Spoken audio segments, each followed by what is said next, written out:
गवना करा के गईलो भुलाई, गवना करा के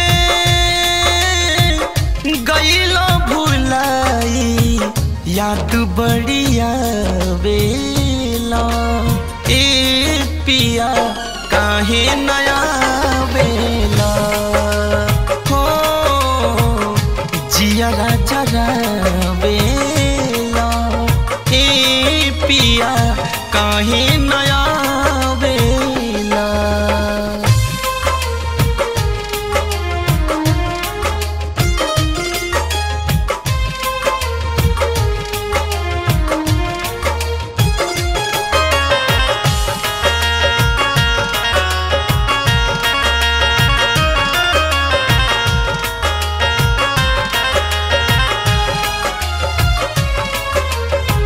याद जब आवे सैया तोहर मीठी बातिया, दिनवा तक कटी जाला कटे नाही रतिया।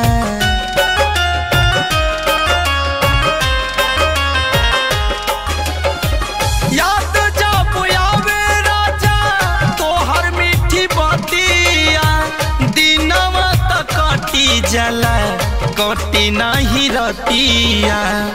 जैसे जंगल बीचे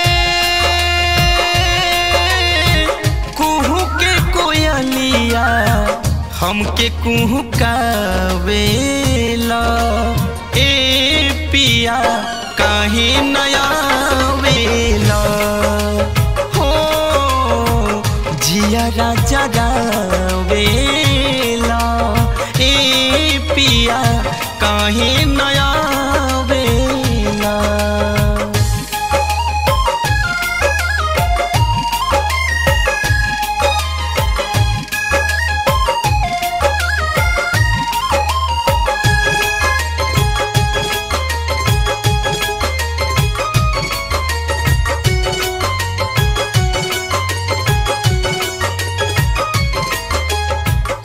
दादर से आई हा प्रेम सजनवा, देखे खातिर तर सता गुंजन के मनवा।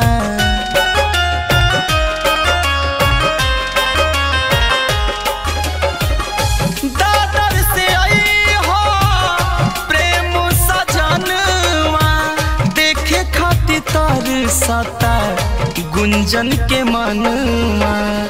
भरली जवानिया में प्रेम चंचल अगिया लगावेला ए पिया काहे नया वेला हो जिया राजा वेला ए पिया काहे नया गवना करा के गईलो भुलाई, याद बढ़िया बेला ए पिया काहे नया बेला हो जिया जरा बेला ए पिया काहे नया